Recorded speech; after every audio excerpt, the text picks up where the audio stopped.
Namaskar. Hello and welcome to PGurus channel. I'm your host Sri Iyer. These are questions that were not answered in episode 46 of Ask Abhijit that aired on the 7th of February. Enjoy. Thank you. Hello! Please do like, share, subscribe, and comment. Aditya B. Were Nazi socialists? Yes, they were. If you look at a lot of the programs that they introduced of wealth distribution, it was socialism. A lot of the demand that they created was state spending driven. So, yes, they were very much socialists. Hey Raju, the new BJP, it says in 2019 more women than men voted for BJP due to women-centric policies between 2014 and 19. With this help in 2022 UP. Look, the problem with women-centric policies is it has a timeout. They'll vote for you once, but they might not vote for you again. So, this is the problem in a third world country where you're not creating new things where things take a life of their own. When everything is based on state largesse and doing things almost hand to mouth in that sense, it comes with a timeout. So I don't think the women-centric policies are specifically going to be helping them this time. We as a society are conflict averse. Why is it so? Any group in India, part of the rest of the group, sees it as weakling with such factors. How can we get rid of the inferiority in us? Well, these are not interlinked. I don't know where it is. But look, we're not conflict averse at all. In fact, we're a highly internal conflict society where everything is conflict driven. You go to any neighborhood, two or three neighbors will be having a fight over parking or whatever have you, or the dogs being fed, etc., etc., etc. We are not a conflict averse society. What happens is we are essentially a society of low level bullies because you don't have clear rules, like parking rules. I'm using a simple example, parking. Okay? If you had the police that had very clear rules on parking, the corporation made very clear rules on parking, and the police came and enforced it, that conflict would go away. So what we are is we're scared of bullies, but we are not a conflict averse society. It's just like every bully, the moment you're spoken down to or something like that, you tend to run away. That's about it. Karan Gupta, hey Aim, can you please explain a bit your answer from the on why India is beyond? Okay, look, you missed the industrial revolution. Your information revolution, you've basically produced extremely low level software and essentially cyber coolies in that sense. Once 3D printing comes, the cheap production that transferred to China is no longer going to be an option. China has failed to transition from a middle income to a high income economy. So China is going to go on the downslide.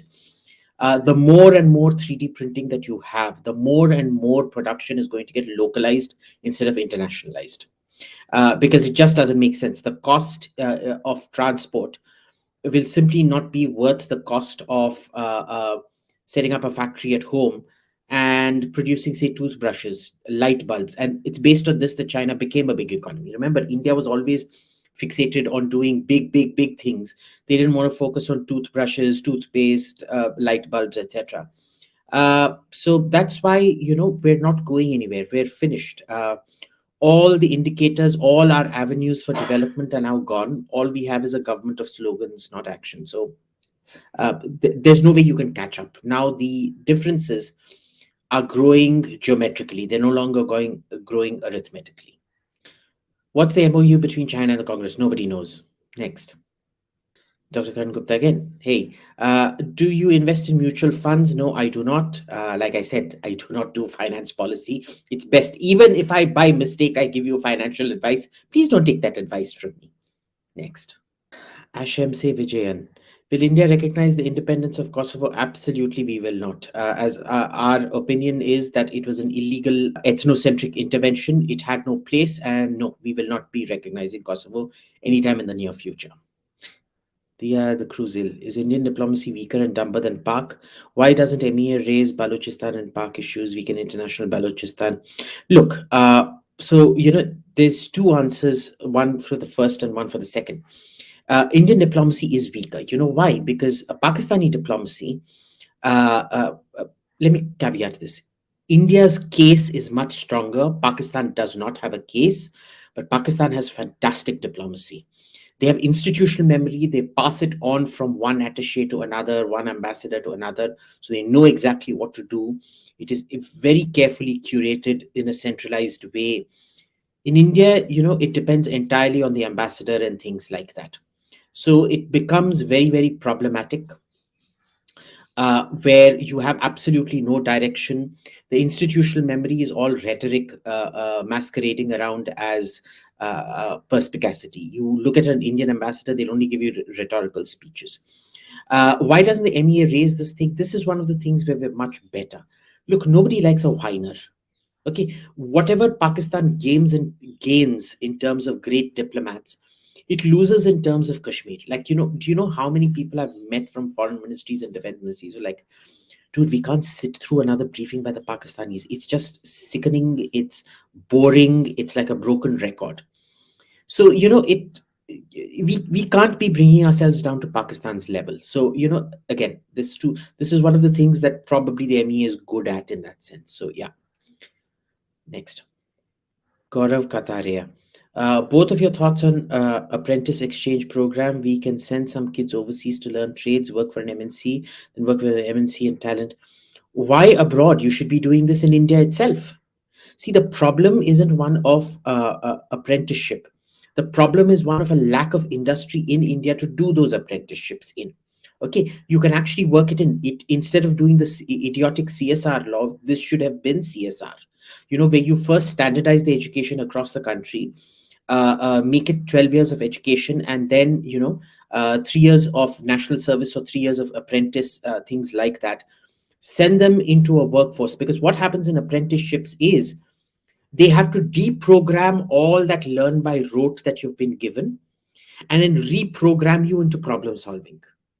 And that's a huge skill that you're learning. So there has to first be a synthesis. And this new education policy, the problem, like we discussed about a few podcasts back, was that you want problem solving is a quality skill. It's not a quantity skill.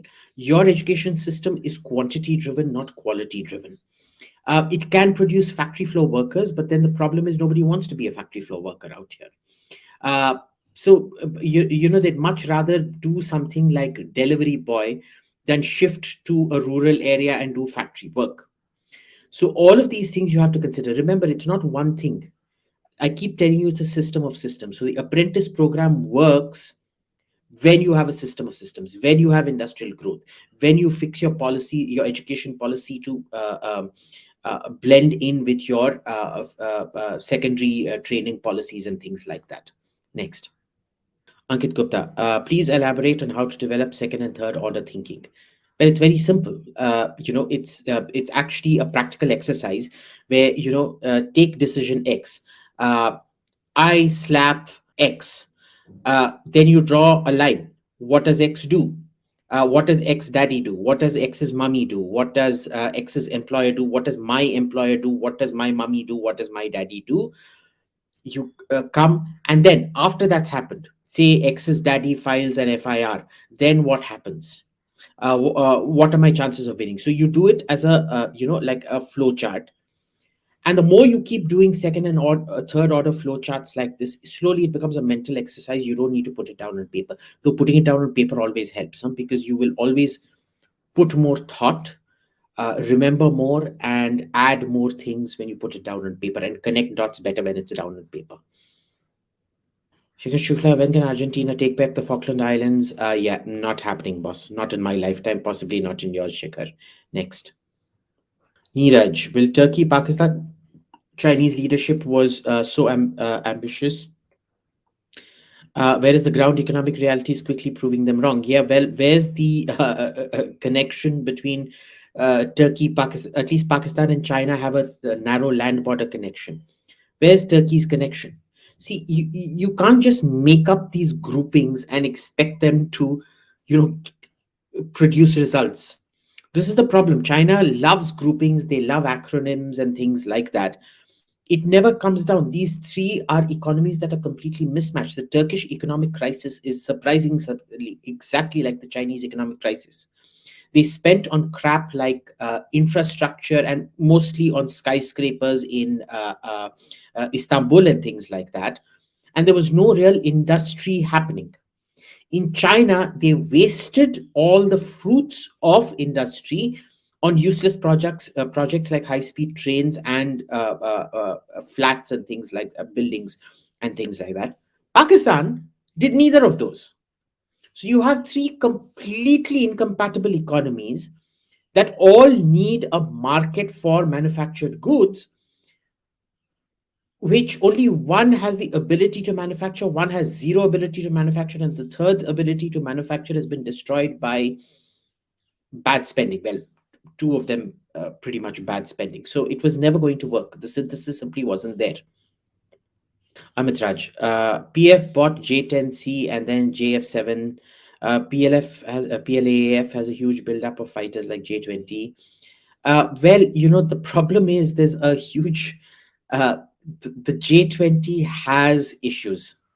Okay, and it's a pretty expensive plane. The JF7, again, obsolete plane. So yeah, maybe we shouldn't be panicking, because look, the Rafales can take down the J10s like it's like swatting flies, really. That said, I would be more concerned about the JF7s than I would be about the J10s, for one very simple thing, that the IF is no longer focusing on numbers. They're not focusing on the single engine fighter. They keep diluting requirements over and over and over again. And we don't have a political leadership that can crack the whip and say enough is enough. You're going to get only two fighters, one high, one low, one twin engine, one single engine, both based on the same engine, and now snap out of it. They just don't have the uh, training or the testicular fortitude to, crack the whip. Next. Abdul Hamid, what are your views about extremism in Islam? I have been one of them where beheading and roasting of Sikh gurus in the name of Islam continued.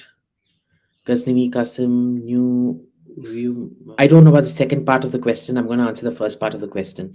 Extremism in Islam is very much a product of the fact that it is a very young religion, and its origins were in an extremely violent place that was driven by factionalism. You look at even the first four caliphs, their rules were extremely violent, even internally.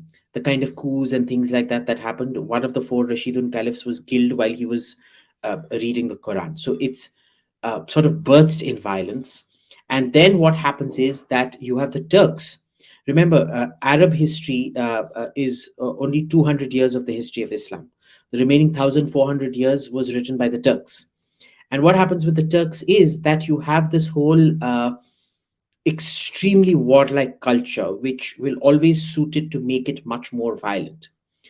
This is the genesis of it. Okay. But you do see how it's changing. So, for example, for a long time, Turkey had managed to, because of slow industrialization till Erdogan came and destroyed it in the second part of his term. The first part, he was fine.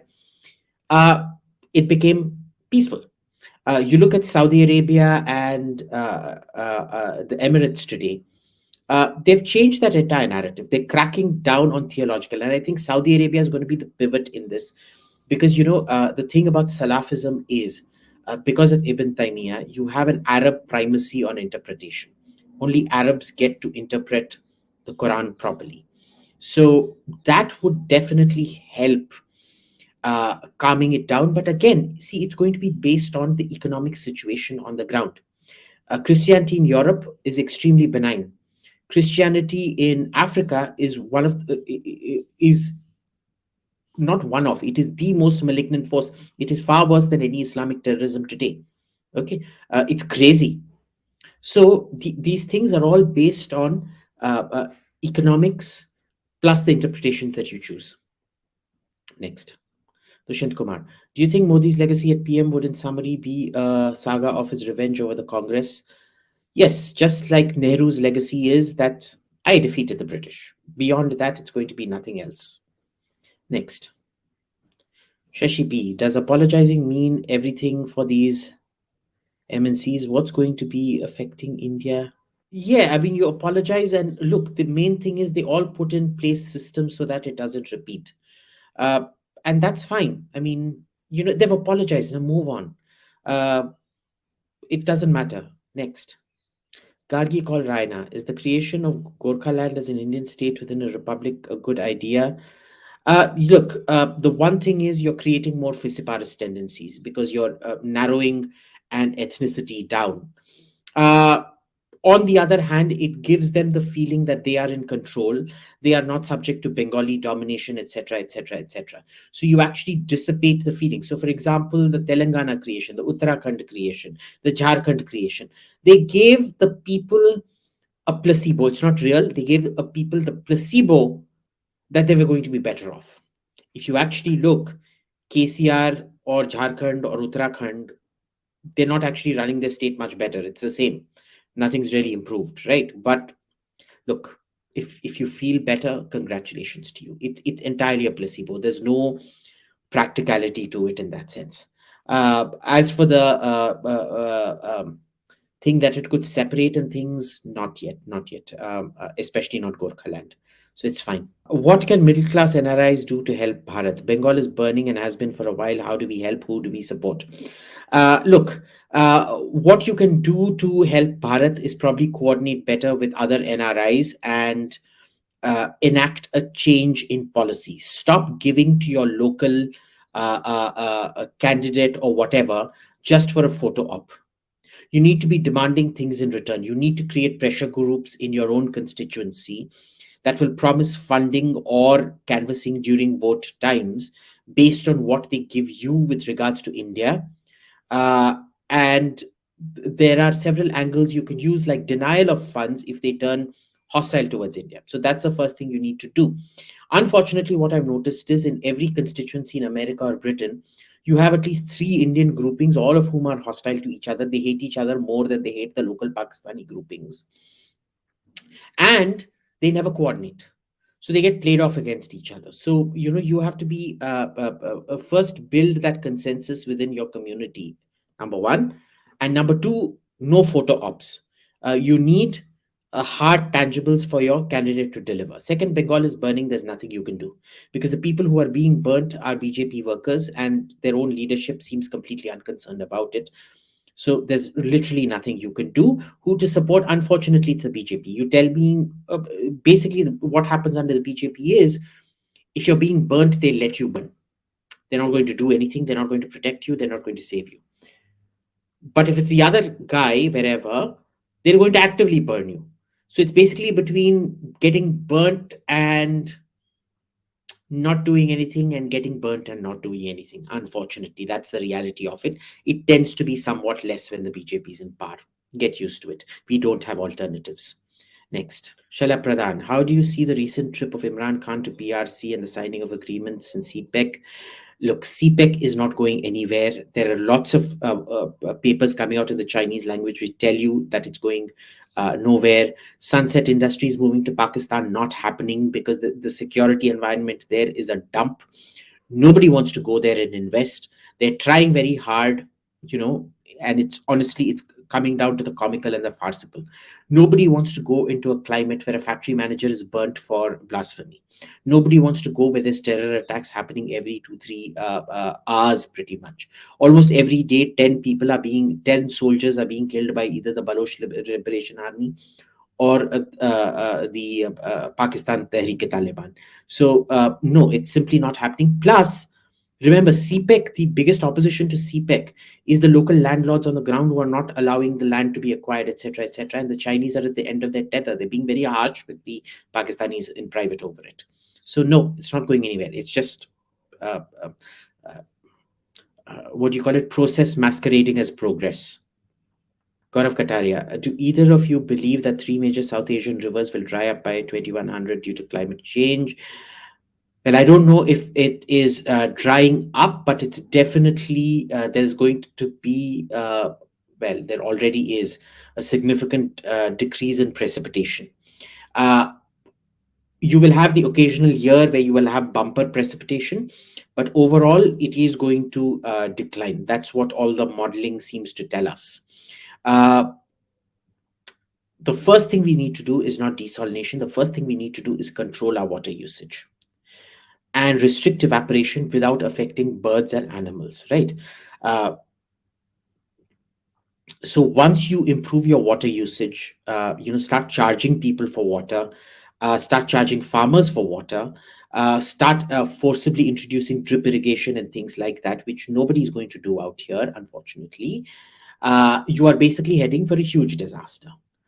Once that is done, remember 60% of India's water is wasted, completely wasted. Okay, 60%. More so in the agricultural sector, but there's no figures actually put out for it. Why doesn't India develop desalination? It's available off the shelf from Israel. The problem is, you know, unless you first get your house in order and stop wastage, just stopping wastage alone increases the amount of water you get by twofold. Just simple things like chopping down eucalyptus. Eucalyptus is essentially water genocide. And yet you come to the north, there's eucalyptus everywhere. It's criminal. The entire nobody's equating the drying up of the Yamuna banks to the sheer number of eucalyptus planted on its banks. So these are things, simple things that we need to do that nobody is willing to do. Next. Pranav, are there no bright spots in Indian manufacturing? No, zero, zilch, nada. If you actually look at the charts, the value addition in Indian manufacturing has been steadily coming down. Next. How is the hypersonic program shaping up, and are we in a position to counter China on this front? Look, the hypersonic kinetics are fine. The issue is the terminal guidance.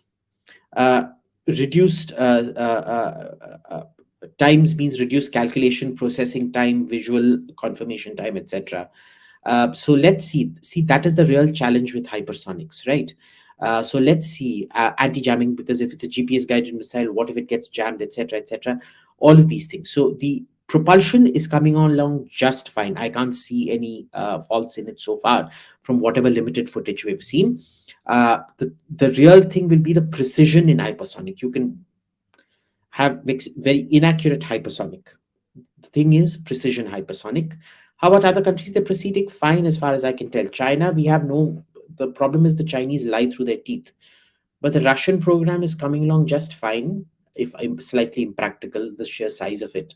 And the Americans are, I would actually say, somewhat slightly behind everybody else. Next. Shrey Saxena, can Pakistan sell, lease out POK to China to resolve? Yeah, they're never going to do that. And I hope, Shrey, you're following what's actually being written in China about these things. They keep floating these ideas, they never really sell. China does not want a piece of land to develop. They want sales. See, they're a mercantilist economy that believes in extraction.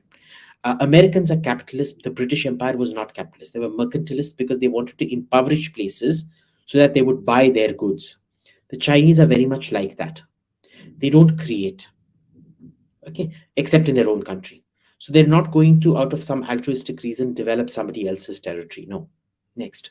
Subodh Malya, do you think the current polarized atmosphere across the world will get better, or will there be a civil war kind of scenario? Unfortunately, it is only going to be social breakdown in the West, especially in the Anglophone, especially in America. I think, yes, America, possibly Canada, are heading towards civil war. Uh, Maybe not the kind of civil war that we know, but great violent social strife. Yeah. Uh, yeah, definitely. It's I don't see a natural resolution to this. This is not like McCarthy's witch hunts that die a natural death. No. Next.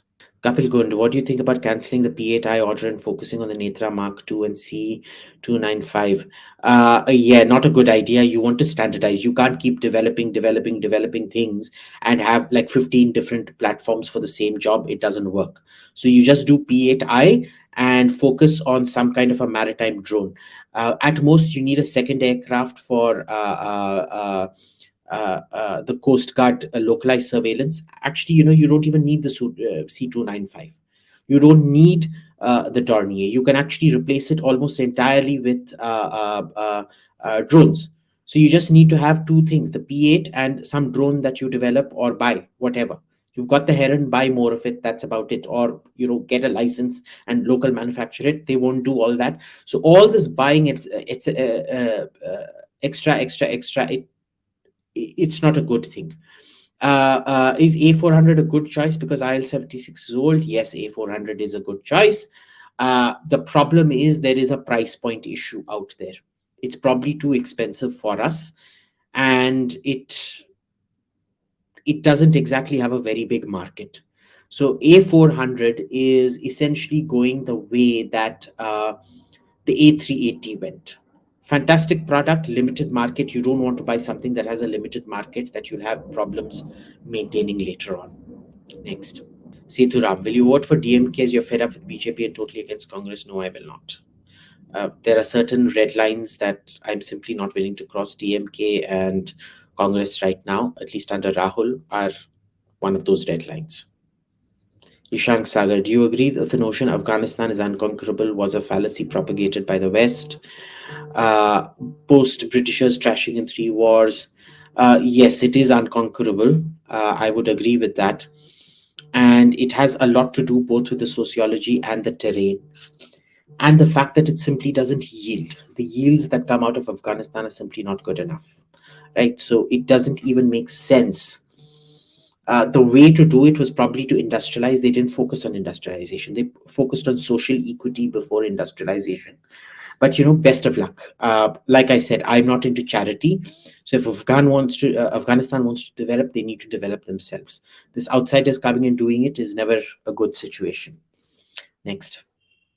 Sriram Kelkar, should we sell PSUs even if they are profit making? Yes, we should. You should be selling all PSUs because the government has no business being in business. Okay. It has nothing to do with profit making. What is profit making today may not be profit making tomorrow. As a rule, government PSUs are not agile enough. They will never be agile enough. They are just jobs for the boys. Government needs to focus on just one thing: governance. That's it. Not running businesses, not running hotels. So yes, you need to sell everything, especially the profit making ones, because then you don't sell it at rock bottom price. You command a premium price for it and the taxpayer wins. So especially the profit making ones you need to be selling. Next. Rohan Jagtap, what's your thoughts on dialectic materialism? I have no thoughts on dialectic materialism. One world. Rafales, Apaches, and numbers we bought are enough. Look, Rafales we bought for a certain reason, and there was nuclear delivery. Is it enough? No. No. Optimally, I don't believe in any purchase of the high option of a high-low combination of under about 320 aircraft minimum, and for a higher about 640. That's what you need to create economies of scale and internalize the knowledge. 36 is, well, it's what we had the money for. Okay, so it is what it is. Personally, I think I've made it very clear I'm not in favor of these small batch acquisitions. You buy just 2 planes, but do it properly. Okay, but we don't. So we're buying what? We're buying LCA, then we're going in for AMCA, then there's Sukhoi, there's going to be Rafale. There's going to be one new fighter which the tender is out for, which was meant to be the MMRCA, which did not become the MMRCA, etc., etc. We're going to have 5 types in a world where 5 types are no longer sustainable, except apparently in the Indian mind, because we are so technologically advanced and economically advanced. We can do things that America, Russia, Germany, Britain, all of them have decided they cannot afford. Apache is exactly same thing.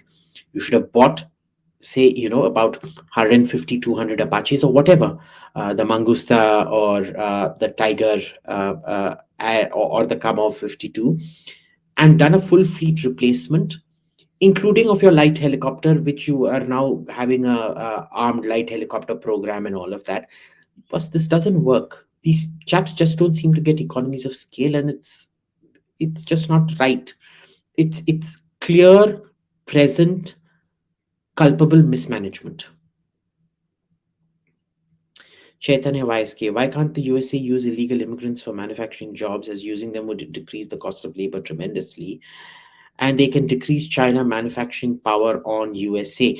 Very good question. They can't do it because there are many Americans out of jobs. Do you know why? Because that entire job market, the skills have increased vastly for that job market. Illegal immigrants will do smaller things like making bulbs and so on and so forth. But even those illegal immigrants have to be paid a certain rate to make ends meet in America. So there is no situation under which it actually makes sense unless you're underpaying them illegally. And the problem of illegally underpaying them now, if you set a price bottom, what happens is, the natural thing of, I don't know if in the sixth standard civics you studied price, uh, uh, why setting a price ceiling and a price floor distorts the market. But that's what ends up happening. Plus the illegality. Remember, one kind of illegality is a license to all other kinds of illegality because illegality is fungible. So there are so many problems with illegal migrants, and you simply cannot decrease the manufacturing costs. Therein lies the problem. Chaitanya YSK, in ancient times, king used to slaughter entire cities. Why cannot countries do it now? Why cannot countries invade another country and massacre the local population and claim the land? Okay. So notice this changed across the board with industrialization because now it isn't about land. You need land when you're an agrarian economy, which is why agrarian economies tend to have genocidal warfare. Even there, it is limited because you need people to plow the land. Okay, you go in for genocide when you're a very small population or a mobile population or as a terror tactic. Today, you don't need any of that. Your population is your asset, and addition to your population is an asset, which is why you don't do that anymore. When you go into another country, you decide you want to absorb all the industry and things like that there. You're not invading a country because of resource deficit anymore. Because of the internationalized trade and global system, there is no resource deficit anymore. The last time countries tried it when there was a resource deficit was Iraq going into Kuwait or Japan starting the eastern theater of World War II by attacking Pearl Harbor because it wanted Indonesian oil. The international system today, where everybody gets what they want at a price, has basically alleviated that need to go in and do any of these things. The economic rationale of slaughter is no longer there. The only place where it happens, where you actually see it happen, is in places like sub-Saharan Africa, where there's severe resource competition, and you basically no industry to talk about. You mostly want access to mining, to diamond, gold, and precious metal resources, or in certain other places, like say the Rohingyas in Burma, where it's the regime's just had enough of an insurgency and they're like, enough is enough, get lost. So, the economics don't support that kind of slaughter anymore. When will India have its own Joe Rogan, Jordan Peterson, or Dave Chappelle? Ah, look, Joe Rogan, Jordan Peterson, and Dave Chappelle are a product of a very developed society that can have a lot of knowledge gathering and expertise to draw on. If you have somebody like Joe Rogan in India, uh, how much expertise is he going to draw on? He can only call the same 10, 12 people every time. And so essentially every 12 weeks, you're calling back the same guy. Jordan Peterson, again, do you think his thoughts and ideas would even sell in India, where even the so-called right wing is extreme left wing? Dave Chappelle, do you think anybody can pull off those kinds of jokes in India without ever landing up in jail? Therein lies your problem. So India will not have it till India industrializes, and not just industrializes. The social momentum goes a certain way. Uh, till then, you basically you can't have it. Not in my lifetime, anyway. Possibly not in yours. Why do you think Karnataka is more pro-Hindu than the other South Indian states? Uh, well, good question. It's mostly as I understand it, I differ to other people, is that it was the one state where the RSS did a lot of groundwork, because there was a lot of a similarity between Maharashtra and northern and coastal Karnataka. So the expansion slowly happened. There's a lot of cultural continuity and things, and the RSS slowly started building ground level. They understood the situation out there, they understood the ground currents out there, and they started building a platform based on which ultimately it is not more pro-Hindu. Remember, there's no such thing as pro-Hindu. It's just more hard work on the ground and slowly building structures on which you can then translate to electoral victory. They are not more pro-Hindu. They are just the RSS grew stronger out there. Next. Ishant plays live. Why do you think Nehru downsized our armed forces while we fought a war in 47, 48? He always want to take back Kashmir, and we didn't use Navy in 1965 war. Okay. I think we did use the Navy in the 1965 war. We didn't use the Air Force in the 62 war because he didn't want escalation, quote unquote. Look, there's a lot of things that Nehru did which are pretty damn dumb. You need to read Walter Crocker. He was this Australian diplomat out here who was a very good friend of Nehru, and he provided the most seething commentary of Nehru. Nehru never took advice. He thought defense was a wasteful expenditure. He thought he could just charm his way into getting results, even though he wasn't particularly charming. Most women found him charming, but nobody of the opposite sex ever found him charming, of the same sex found him charming. He used to piss off world leaders left, right, and center. He didn't get that because he was surrounded by adulation. So it was a lot of things: his hatred for the use of force, his lack of understanding for the efficacy of the use of force. One of the books you can read on this is War and Peace in Modern India by Srinath Raghavan. Of course, Srinath is trying to show that, he kind of thought through things. No, he does not. Because in every single thing, he keeps losing, because he brings force into play too late. And he doesn't seem to get the message that he's reduced the number of options on the table by bringing force in as an option too late onto the table. So there was a lot of things here. His own mental inadequacies, his view of the defense forces. Nobody talks about the fact that one of the first acts he did was to chop the salary of the defense forces in half the moment India got independent. So that was that. Omkar Kulkarni, aim, you're invited to Belgium. Ping me if you're here. Thank you, Omkar. Karthik Rao, what do you make of the latest George Soros turnaround calling Xi the biggest threat to the world? Look, I don't take George Soros seriously anymore. Hoover may celebrate him, but remember, he is the worst enemy of Hoover at one level. And on the other, Hoover is also filled with his stooges. People like Michael McFaul and people like that who work at Hoover. They're the biggest pricks you can come across. The man is a joke. George Soros is a joke. He's a dangerous joke, but he's a joke nevertheless. He's calling Xi the enemy now. Well, he's unpredictable. It's not the first time he's calling Xi the enemy. He's called Xi a lot of things before. Of course, he believed at that point Russia was the bigger threat. But anyway, it's not the first time. So it's not a turnaround technically. Next.